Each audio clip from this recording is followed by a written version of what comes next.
All right, what up, everybody? We're live, fantasy football show Thursday. It's a new Friday, even though, yeah, that works. We got Jason here waiting on Brian. It's wildcard weekend. Does it get any better than this, right? Fantasy's over, but we're going to mess around, make our own fantasy draft. Big college game tonight. This is one of the best sports weekends of the year, right? Oh, absolutely. I mean, it's like one of the best football weeks and a half of the year. You had the game last night, got another playoff game tonight. You have playoff all the way through Monday.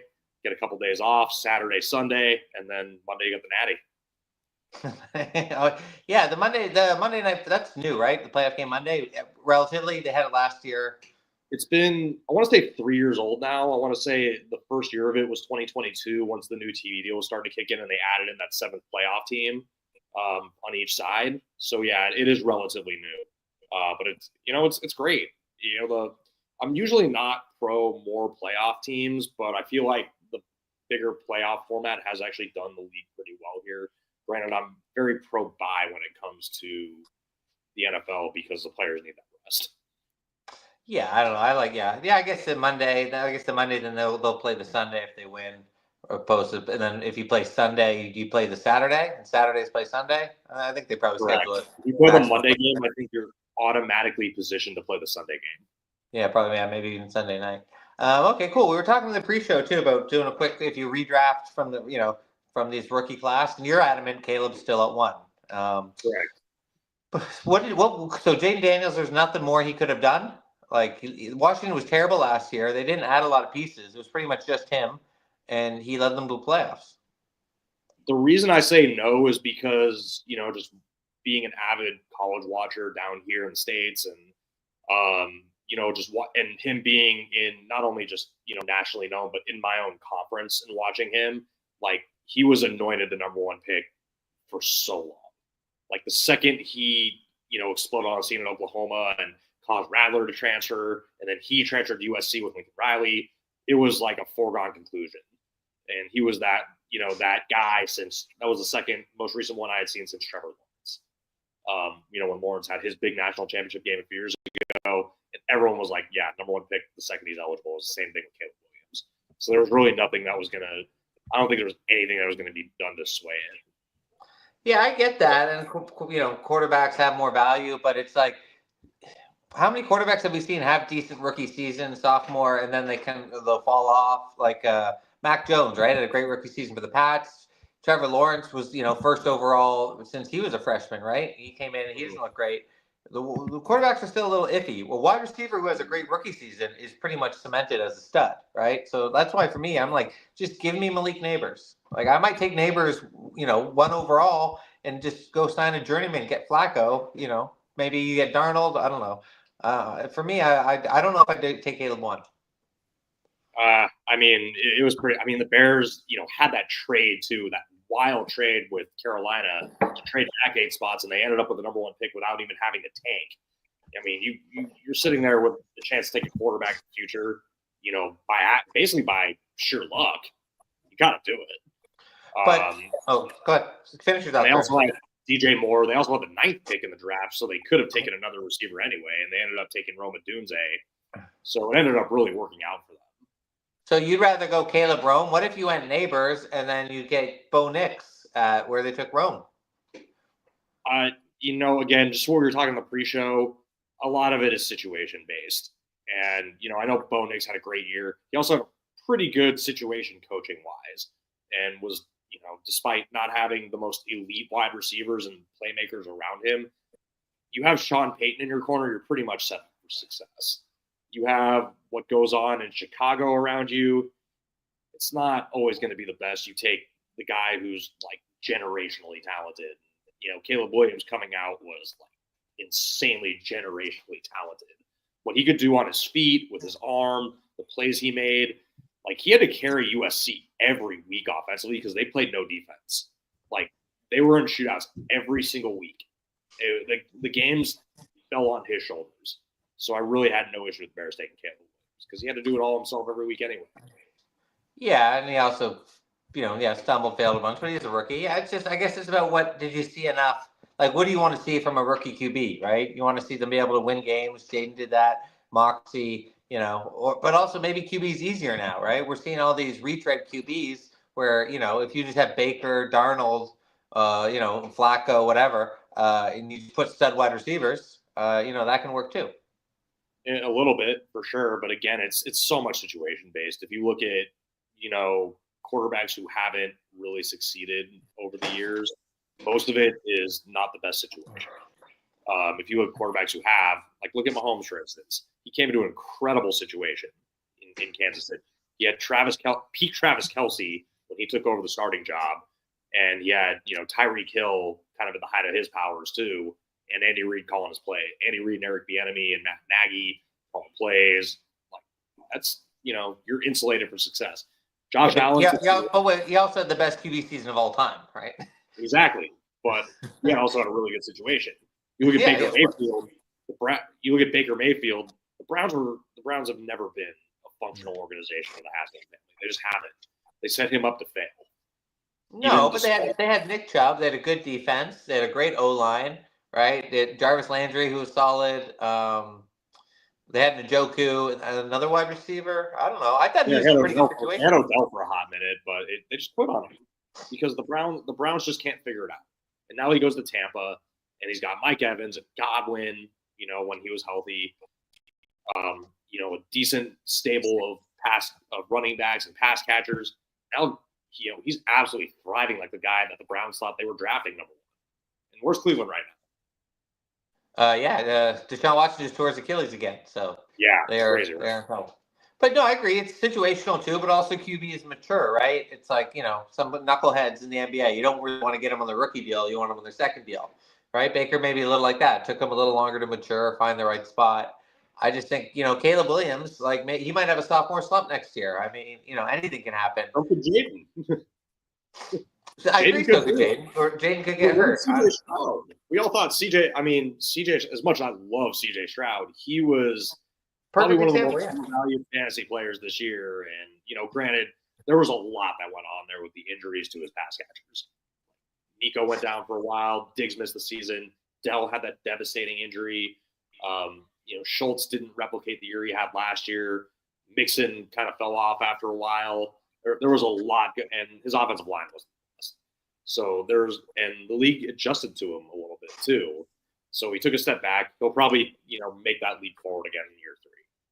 But again, that's a great point though, because again, CJ, right after last year, if you'd blown up the league and redrafting everyone, CJ's probably going like top 10 or something, right? Mm-hmm. Now he's not even a top 10 QB. Like, would you rather have Nico Collins? Would you rather build your franchise around Nico Collins or CJ Stroud right now? I'm still taking the quarterback, and I'm still going with CJ. Okay. Nico's but it's a CJ. It's a quarterback league. Yeah, I agree. If Brian ever actually joins us, we'll get his opinion. But yeah, so everyone listen, we're going to do a fantasy draft in a bit once we get live Brian. Let's start talking about the week. We got Texans Chargers tomorrow. So you think CJ shows up? I think they're a 3-point dog at home. They are a 3-point dog at home. This one's tough because that Charger defense is good, and Harbaugh knows how to win in the playoffs.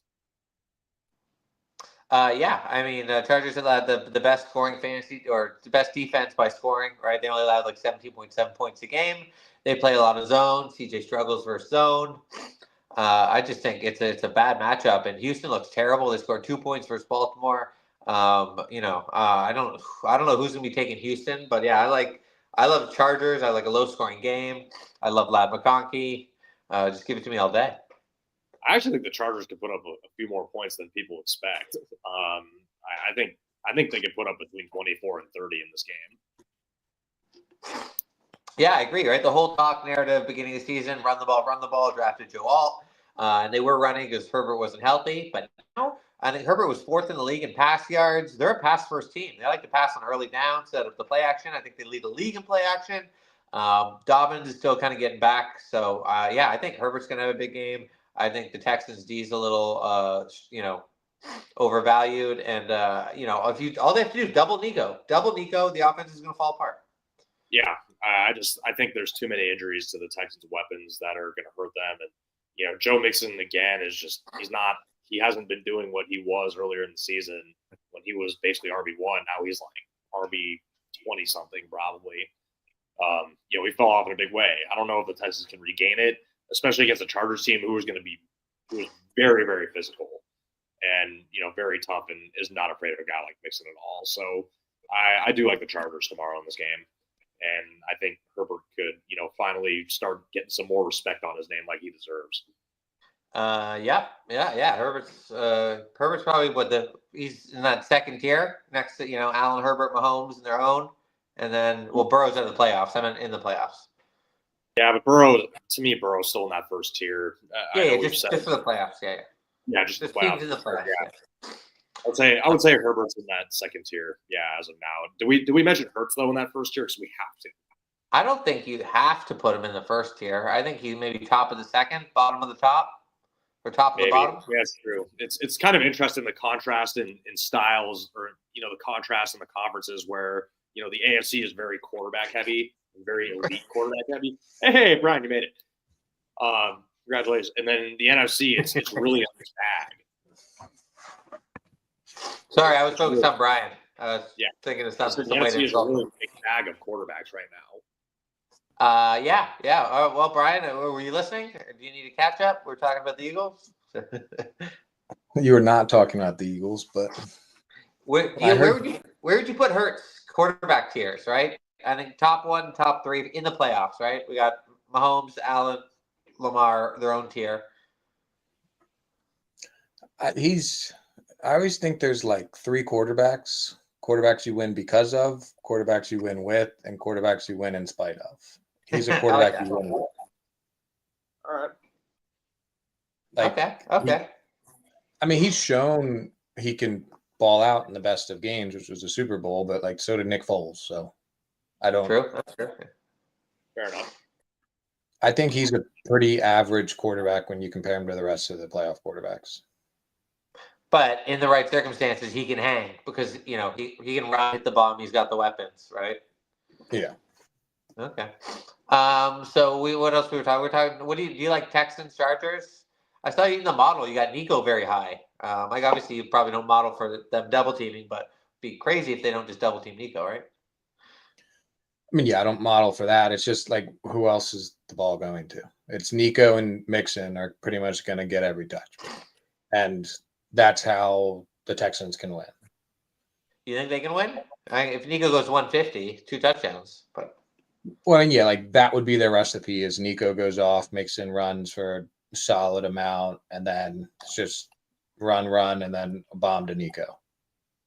Okay. Stroud doesn't turn it over. Good luck with that. We were talking quickly about if you redrafted last year's rookie class. Are you like Jason? Would you take Caleb 1? He kept it the same, top 3.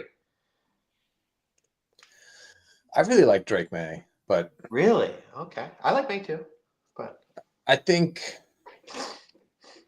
I think I like May the most. Williams still, I think, has the highest ceiling, but the issue is the coaching. So I think the Patriots I could be wrong, but I feel like they're going to give Vrabel. Vrabel's a pretty consistent coach, so I think that helps. And then Daniels, I don't know. We've seen, I feel like we saw what he did at the beginning of the year a lot of different times where a rushing quarterback comes in, looks awesome, and then it kind of falls off. But then what he was doing at the end of games where he just almost always come out with it, that was more the surprising and impressive thing to me. I would probably go May, Daniels, Williams, Knicks. Not Neighbors isn't there. Redrafting the whole one? Yeah, I'm saying it's the first round. It's your franchise. What do you want? For me, it's just give me Neighbors is a super stud. So, all right, if Cincy was blown up, or how much earlier is Burrow going than Chase? Right, you're probably not taking Chase before Burrow, but I'd have them pretty close. I don't. The quarterback Neighbors was a stud and their team sucked. If a QB's a stud, their team's not sucking. Yeah. Okay. Look at Jaden. But look at Justin Jefferson. Maybe he just makes QBs into studs. I think he's coaching too. You have a great defensive. Their defensive coaches maybe getting head coach offers. O'Connell has kind of shown he can do this with a bunch of different people. I think it's more than just Jefferson. I think it helps, but if you have coaching, then yeah, maybe not. Like it all depends who's picking. If I'm the Bears and I don't have coaching or a GM that I know is going to be around, then I'm just going to take a QB. So yeah, just what Jason said, situational. Any degree of stable management, which let's just say that's not the Chicago Bears MO. Okay. Yeah. I think I would go Daniels 1. I would take Neighbors 2, but that's me. I love my stud wide receivers. On Daniels' late game heroics doesn't shock me one bit because I've seen it. I've seen it with my own 2 eyes, like during his college years. But yeah, I'm still going Caleb number 1. I mean, the ceiling is just too good to pass on, and plus, again, people want to see the guy play. I'm not even sure I'd go Neighbors over Thomas Jr. Okay, that's fair. That's fair. That's true. Brian Thomas Jr. looked like everything you'd ever want. Yeah. Okay, good point. Okay, maybe if I'm the Bears, I take Neighbors 1 and then Brian Thomas Jr. 5, and then I just pay. I just pay to get a QB. Get Kirk back. Yeah, In the division. So we're gonna do a playoff draft here.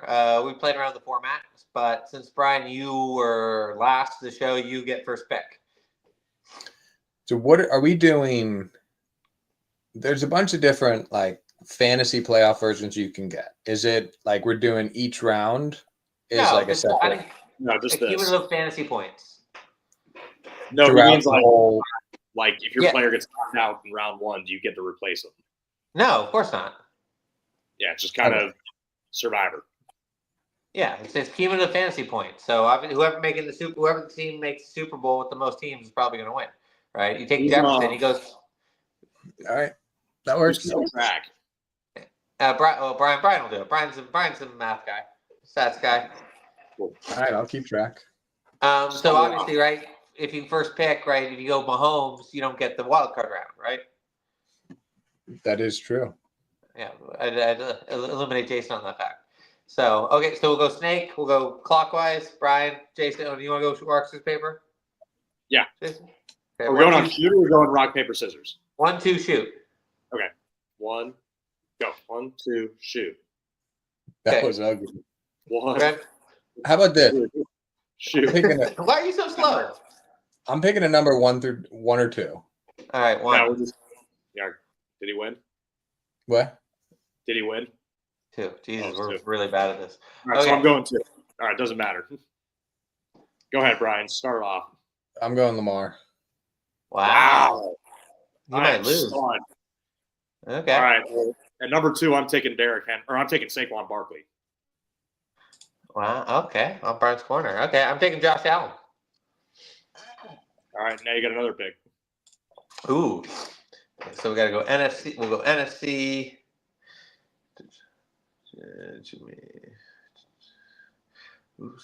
I'm going to take Jahmyr Gibbs. Okay. So you're sacrificing the buy. I can respect that. I am going to go with Derrick Henry. We'll load up on running backs. All righty. Sorry, I'm marking it all. Yeah, it's okay. Color coding. I'll go. Henry was a good one. Who do I want? I mean, I'll take Hurts off the board. No, never mind. I already have a QB. That's stupid. I'll go AJ Brown. And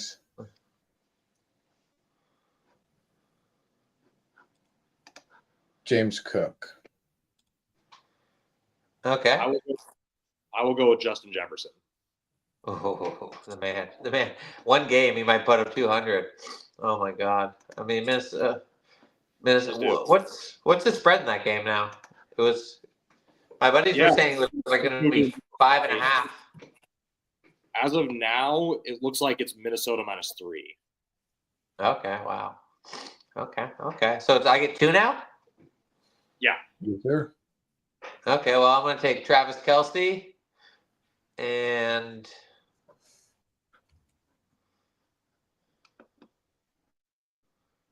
Damn it.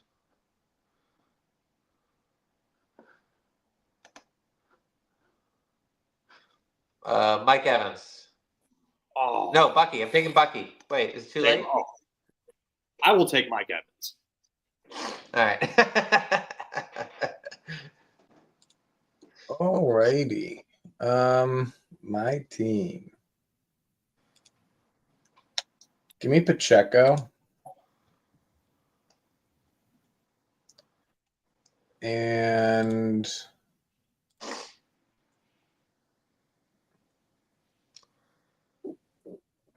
I'll go Amon-Ra. Nice. Is that it? No, we still have let's see. I still want to fill a couple spots. I think you still have there's Tight ends. Yeah. this round and one more. Oh, really? Okay. Okay. So I just finished my pick in this round. So then you guys have 2 more picks. I have 1. Yeah, I'm gonna take Sam Laporta. So do I need a wide receiver? You need 2 wide receivers. Oh. Okay. I'll take Puka and Lad McConkey. Puka. McConkey. All right. Quarterback? Ooh, this is tough. See, well, Mahomes is there, so I'm going to take Mahomes. Yeah, that probably shouldn't have happened. I just took all those guys and let me take playoff Mahomes. I mean, Mahomes probably should have gone first overall. All right, well, this draft's a bust. I mean, I got Mark Andrews. Okay, so break it down. What's everyone got? Let's see. Did I share screen on the other one? No. No. Can we not do a flex? 2 seconds and I'll present.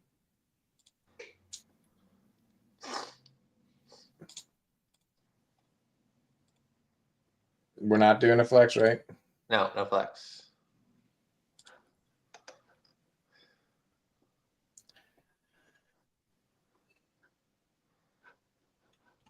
Let me know when you can see it up. All right, so yellow is me. Blue, I Me. believe is John, and then red's Jason. Okay, well, that's not the most illustrated way. Okay, well, we'll come back. We'll look at that again next week when we do our pod. We'll see who's in, who's out. What stakes? What do we want to bet? Do you want to bet on anything on it? Just make Andre give us a reward for it. All right, we'll take it into the. Okay, well, let's just get back to the preview. Anyone, Brian? You like anything in these games? Anything modeled out? First Saturday. We'll talk Saturday. Finish Saturday first. What was that game? Right, we got Ravens Steelers. So historically, it's a perfect spot to back Tomlin. But can you really back the Steelers at this point? No. Yeah, it's hard to say yes, but like I'm in Baltimore area, and it's just entertaining to see how much. Like I generally root for Ravens just because why not? But it's kind of funny to see everyone go like crying to their mothers after they lose in the playoffs every year. Okay. So that part is somewhat entertaining, but I just like they have struggled in the playoffs, and for some reason Lamar hasn't translated. And I think this is kind of a team that knows them well. I think 9 points is too much, but I can't put money on Russell Wilson and that Steelers team actually winning. So maybe I would just have Steelers covering and Ravens just winning an ugly one. Okay, low scoring, because I did the preview. Lamar's QBR is like 32 versus Steelers, and it's like, I don't know, 70 something versus every other team. Yeah, didn't he have like that was number? Yeah, doesn't he have like the best quarterback rating of all time this year? And like quarterback rating doesn't even take into account rushing. Really? It's like that. It's that old school QBR or quarterback rating stat from like the 90s and 2000s, and he's like number 1 ever in that. Oh, is that where it's like 143 something is the perfect score? Oh, okay. Yeah. Well, I mean, when you get when you score 5 touchdowns versus the Giants, like, yeah, it's a lot of hollow points, but not taking in rushing. That's scary. Yeah. But the Ravens also, right? Their pass D started the season, they were the worst in the league, right? Everyone lit them up. And then they put Kyle Hamilton to safety. They got rid of Marcus Williams, the Saints guy who gave up the play to Diggs. They got rid of him, and now it's the best defense in the league, right? Football is all about peaking at the right point, right? Ravens are going like this, Steelers like this. And Ravens are built to play from the lead. I don't know. It's scary. It's scary if you take those points and it's 10-0 early. I just think that game is just going to be a backyard. It's going to be backyard brawl. I mean, the reality of that game is it's usually like that. It's usually physical. It usually comes down to a possession or two. I feel like the game they played a couple of weeks ago was a little bit of an outlier. Now that everything's kind of back to normal with those teams in terms of timing and rest and routines, and the game being on a Saturday and Sunday and having that normal time, I think it's going to be very close. But I still think the Ravens find a way to win. However, if it comes down to kicking, I wouldn't want to be in the Ravens' shoes right now. That's really weird to say.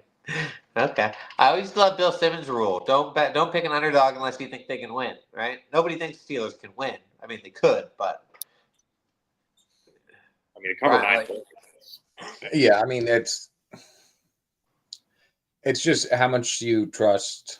Like, do you want to trust the Ravens? I think the Ravens will be fine in this division. I think it's not this division, this week, and I think it's next week is the one where they have to get the monkey off their back. But realistically, this is a good draw for Ravens, not assuming, like, not taking into account the divisional matchup. But it's the one team Lamar's bad about.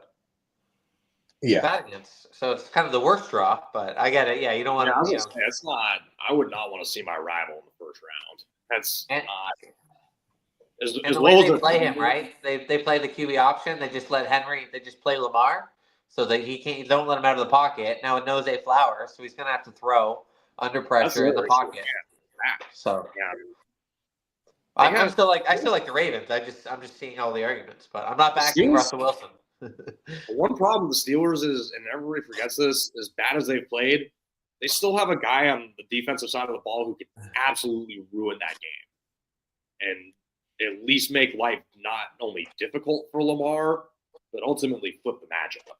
And really, if he does his thing, and TJ Watt, he gets to him, he makes his life difficult, forces some punts, even a turnover or two with a strip sack. He's good at punching that ball out. And they have other guys on that defense who follow suit too. It could be a tough day for the Ravens. I think the Ravens are going to win the game, but they're going to have a hard time doing so. Okay. It's a night game too. It just feels like it's going to be cold. It just feels like an ugly AFC North game. I feel like weird things happen in that Saturday night game too. Yeah, like a 19-16 win, that kind of. Tucker misses field goal. Yeah, 2 extra points. Yeah. But it's just like Henry's is unstoppable, right? He just crushed the Steelers a couple weeks ago, last week, right? Yeah, he keeps getting these 40-yard runs in the fourth quarter, right? Which is it's Marshawn Lynch, right? Reborn, kind of. It's kind of interesting though when you think you crush a team like that, and the team the next time they play usually responds. Like the crazy thing about it is they take it personal and they find a way to respond, and they're not going to let it happen again. Like he struggled in that first matchup in Pittsburgh. It was kind of weird with those two matchups. It was like two extremes. Like Henry really struggled against the Steelers in that first matchup in Pittsburgh. He even had a fumble, and then the second one he dominated. There's definitely, to me, you're going to get it in between. He's going to get his at some point. He'll probably break off a couple of big ones, and he's going to get his at some point. But I think they're going to hold him relatively in check. Okay. Brian, what do we do with George Pickens? Right? We saw with Russ, he was breaking out. Then last week, I had him tied to 3 parlays, and he had like 4 drops. He looks disinterested. He's got that diva wide receiver thing in him. But does he have the bounce back diva, or is he going to be the pouting diva? I mean, from a fantasy perspective, I've never really liked him. I think he's a good best ball play in general, just because he's going to have his great weeks, and you'll have him automatically started during it. And on his dud weeks, you can just be like, all right, whatever. Like, he's that type of player I love in best ball, but with the quarterback play as it is, I just don't like it. I don't think he's going to have the bounce back. I think Baltimore's rookie corner's been doing a lot of good work ever since kind of Kyle Hamilton got back in the secondary. And I know what you said. I think a big part of it is just like Hamilton is now kind of is orchestrating from the back, and Roquan Smith can do more of like see ball, hit ball type play and doesn't have to think as much, which I think is just good for everybody. So I don't really like anyone on that Steeler offense. Jalen Warren. Yeah, he's going to get a few dump off. Like that's Russell Wilson, is dump it off to a running back or chuck it really far. Go ahead. Yeah. But I agree, Brian. I'll say, if you're looking at that nice little 7.9 to 8 points, yeah, you love Jalen Warren. But I agree, Brian. Nate Wiggins his development has really come on him in recent weeks. And, Marlon Humphrey is still damn good. And with either of those two can cover Pickens, and not only that, either of those two can frustrate him and just take him out of the game. So I don't, Pickens, he'll get a couple here and there, but I don't think he'll have 4 drops like he did last week. He won't be nearly as bad as he was last week. I don't think he's going to be overly effective either. So, okay. Right. Is there history? Like, I guess you got Deshaun Jackson. He was kind of diva.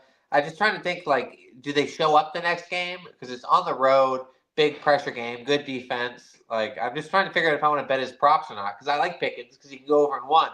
But, because A.J. Brown, right, he throws a tantrum, whatever, and then he always goes off. He's bankable. But, historically, can you give me any perspective?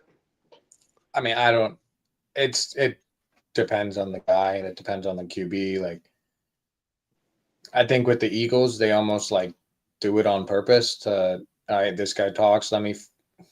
Like Hurts almost has a thing about him where it's like, all right, let me just like quell this fire real quick, get you the ball. You're happy now. Now we're going to go back to kind of a run heavy approach. And then you whine again. We'll give you some oil, kind of make sure it's no longer squeaky. And then we keep moving forward. With the Steelers, I just don't know if they want out of it now. Like you see it with a bunch of people. Again, Tomlin always has these diva wide receivers, whether it be that you never like hear as bad as it is until they leave. And like we've even been hearing now, it's pretty bad. And comparing that to like what we heard about Brown before he left, what we heard about Deontay Johnson, what we heard about Juju and all those guys, like the Canadian guy too. Now. What? Who? The Canadian guy that they drafted, they traded to Chicago. Oh yeah, Chase Claypool. Yeah. Like you hear about him now, which is a sign that like it might be really bad there. So that to me is kind of a toxic asset. I'm staying away. Okay, staying away. Okay, let's move to Sunday game. All right, Jason, we got Bills, Denver. I got a lot of Bills fans in my life. They're saying, Bills Mafia. They're going through tables, lighting them on fire. Is Denver sneaky? Right? They got a sneaky defense, but Patrick Surtain might be wasted. But Bo Nix looked great, but rookie QB's on the road. I don't think they won in 12 years. What are you thinking here? Yeah, I happen to agree with this. I think Denver's defense is sneaky, but Denver's defense is going to have to win them the game. Bo can make some plays. You saw it against Cincinnati a couple weeks ago, but it's Cincinnati's defense. They're not good. They torched the Chiefs last week when the Chiefs were sitting everybody. Bo's, he took advantage of some favorable scheduling for sure. But, no disrespect. I just, the Bills defense is good enough to make plays and do damage. And yeah, I think if the Broncos offense has to win them a game, I just don't see it. I think Allen will do enough, and I think the Bills will take this one. Okay, Brian, your guy Marvin Mims, is this the breakout? Like if he's breaking out with Cortland Sutton, I mean they're dangerous. I mean, yeah. I mean, he's definitely getting more target. Like his target share has gone up. He's always kind of been a big play threat. And then when your target share goes up, in general, numbers are going to look awesome. It's just kind of picking and choosing. Like, all right, is this when he starts, instead of 18 yards a catch, is it going to slowly move down to 15 to 12 to 13? So that's kind of the part that I worry about. I do think if the Broncos can win this game, it's pretty dependent on him having some big plays. So I wouldn't be surprised if they take a few shots, and if they hit, it could be scary for the Bills. Well, because Jason was saying the Bills D is decent, but I think they're hollow. Right? They gave up 40 to the Rams, 40 to the Lions. They seem like they're good at like jumping on bad teams, but then when they get with a team with dual threat, multiple deep threats, they can't get an interception and they just get burned. Both those offenses though are the Rams and Lions offenses are pretty good. This is the Broncos offense is decent, but it's not anything like those two. Yeah, but look what the Rams did the 3 weeks after. They did nothing, right? Yeah, wild, isn't it? But still, it's still the Broncos don't have anybody comparable to Cooper Kupp, Puka Nacua, or Kyron Williams on their side. For sure. It's also going to be snowing in Buffalo, so I think that could also. Is it or are you assuming? No, I just checked the weather. It's okay, cool.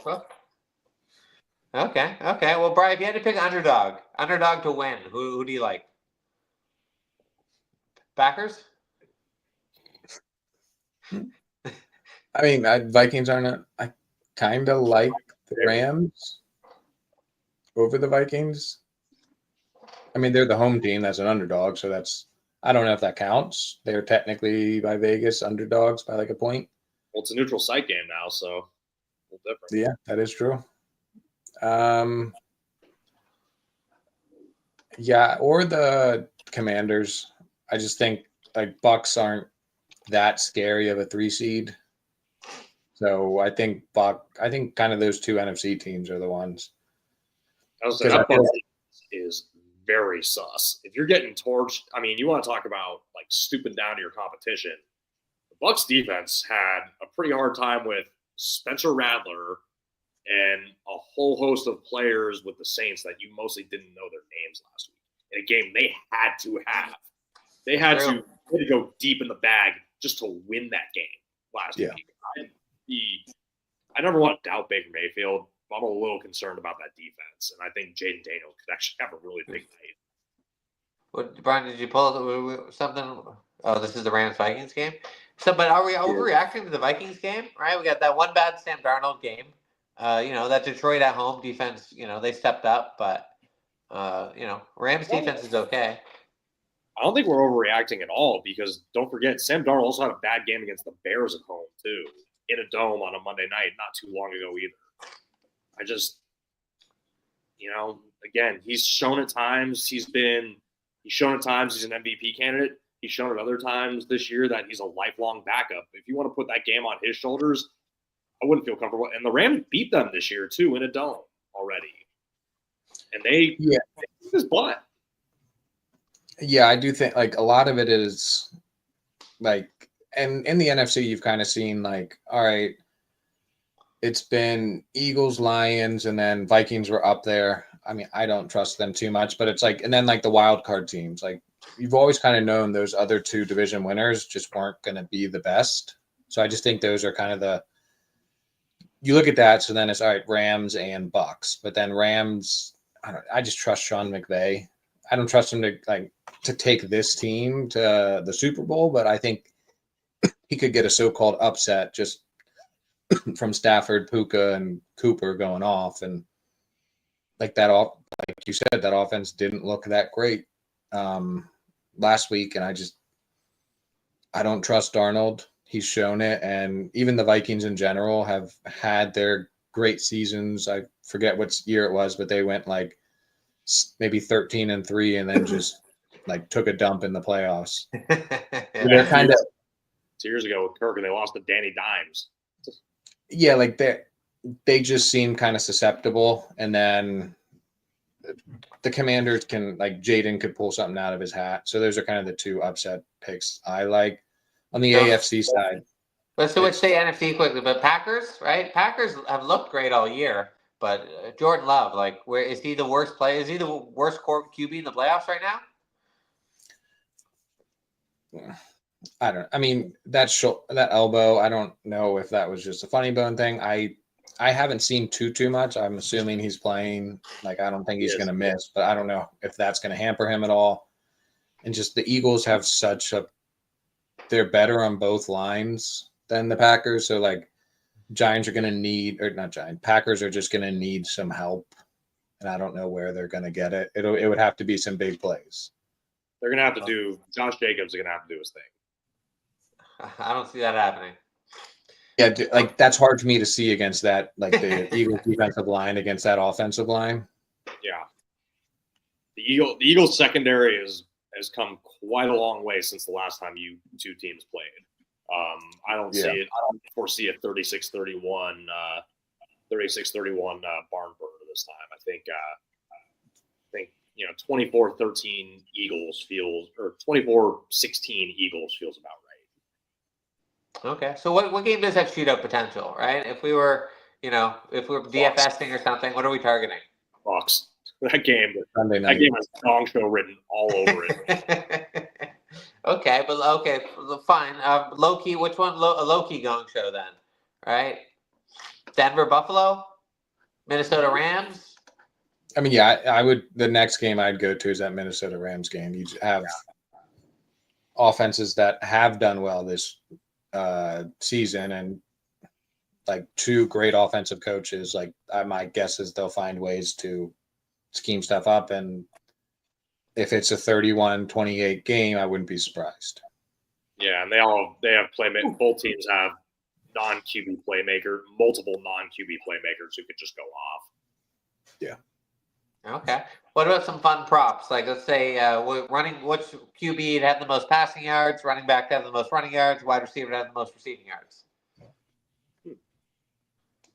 I mean, I kind of like the under in a lot of the Eagles passing stuff.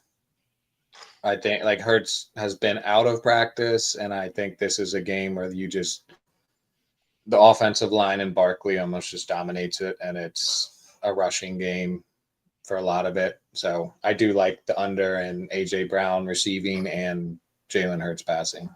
Okay. Packers run is pretty good though.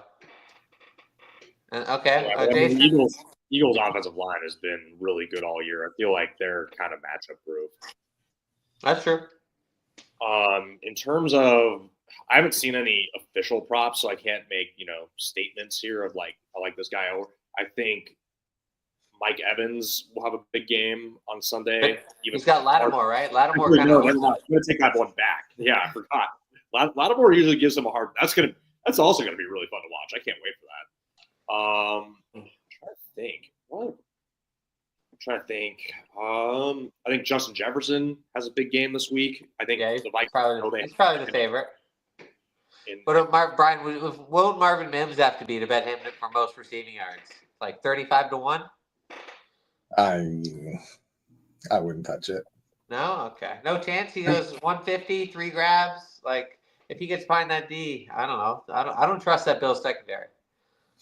Yeah, like another kind of like out of nowhere. I feel like whenever like I see Nelson Aguilar show up for the Ravens a bunch in the receiving game, and obviously with Zay out, I think he's a solid pick of someone who I think can just kind of get more volume. And I don't know exactly what his over is, but if it's low, if it's in the 20s, I might go over that. Because okay. like 30 yards isn't too much, and like Bateman and the two tight ends aren't getting everything. Like it's got to go somewhere else. What do you got for Bateman, right? Because he's been great. He's been their deep threat. Oh, hey, doggy, what up? Hey. We're pro dog in this pod. I was going to ask, like, what dark horses do we like this weekend? Players or teams? No, players. Like, what, outside of the usual suspects, which players do we like to see? Do we think could just kind of come out of nowhere, have a huge game, and make a huge difference in a game? Well, I'm betting Loud McConkey big time. You're not. He's a dude. Okay. Well, I think Marvin Mims for sure. That Zacchaeus guy in Washington looked great to finish the year. Oh my God, he was taking everything away from McLaurin. Yeah, I mean, the people I like are like the dark. Like somebody's going to show up on the Ravens. I wouldn't be like if Justice Hill, I believe, is back to playing. Yep, he is. So he's had some good games on not in the ground, but through the receiving game. So that's another guy that I'm kind of looking at. Maybe. What did you say? Jalen McMillan. Is that dark horse now? I feel like he's been kind of broken out. It's a horse. It's a great horse. It still is just because he's still not Mike Evans. Like yeah. he still doesn't get command a lot. But yeah, his last few weeks have been, very fantasy relevant. And then Packers, somebody's stepping up. Dobbs, Dontavian, right? I mean, Maybe a little Dontavian Wicks this weekend. Yeah. What would they do? Put Quinion on Jaden Reed? Depends where he lines up. If it's just going to depend on. I think it's going to be a lot of man because Cooper DeJean's going to be in the slot. So whoever lines up in the slot is guarded by him, and then you have both Slay and Quinion on the outside. Like, I think they're just kind of going to line up straight. I don't know if anyone is like they're loving the matchup over anyone else. Like, they're three pretty darn good corners at the moment. Okay. That is kind of the trouble with Green Bay, though, and where they can cause matchup problems is those guys can all line up kind of anywhere. They use a ton of motion with all of them, and you don't really – it's hard to, entirely know what's coming or where they can be used and where certain guys can be deployed. So that's one thing that, Green Bay could use to its advantage this weekend. I mean, obviously it gave the Cowboys some problems last year, and it gave the Niners fits for 2.5, 3 quarters too. That's true. We got to wrap up shortly though. But yeah, young QBs, like, are you more likely to back them, fade them? Because we saw C.J. Stroud last year blew up. Jordan Love was great. Like, is there somebody that's just gonna, like Bo Nix? If Bo Nix shocks the Bills, is that out of the question? I mean, it's not out of it. It's right. He can run. He can throw. He's got some weapons. Right. They don't have a run game. I mean, if I'm going to depend on one of those rookie quarterbacks, it's going to be Jaden Daniels. But yeah, I mean, Nix can do everything Jaden can. I just feel like Jaden can do it better. Yeah. Okay. That's true. Also, Jaden has a favorable weather. Like Jaden's playing in as optimal conditions, outdoor conditions as you can get on Sunday. Bo Nix is playing in the snow. Yeah, I'll have to check that weather. Yeah, I don't like. He's kind of small. I don't like small QBs, small hands in the bad weather. But okay, we got to wrap it up though. Anyone any last points? Anything you want to get out? Anything the model spat out? Jason, you got no props from any of your boys? No, nothing yet. Mine usually comes day of game, unfortunately. So.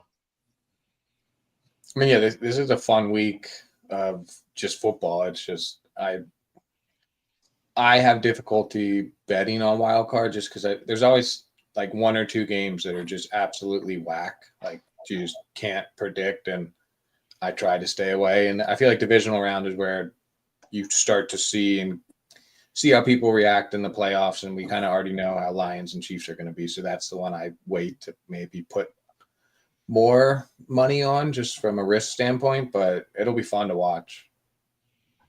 Yeah, it's gonna be great. Yeah, usually favorites usually cover big time, so that's why you don't want to be chasing. We were talking about pre-show.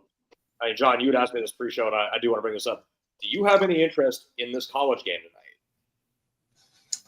I do not. I will be at a college basketball game. Oh, nice. Okay. I mean, for me, I was saying yes because I think there's a ton of NFL talent on the field. Or potential future NFL talent that's going to be on the field. A lot of potential fantasy relevant talent that's going to be on the field too tonight. So I think, between both schools, they got some dudes, and I think it's going to be very fun to watch and unique to watch. Well, Brian College, what game are you going to do? Going to Maryland, UCLA. Harpins? UCLA, okay. Is that yeah. Cool. Okay. I'm writing up the Derek Queen NBA draft right up for Ethos on basketball side. Perfect. Saw him live. Okay, well, that's it. We got a Sunday show. If anyone's around, you guys want to jump on, we'll do that before the games. Talk Saturday. A lot of action, a lot of stuff going on. But not too much this Friday. But hopefully, same bad time, same bad channel. Okay. All right. We're out. Later, guys. Yep. Yep.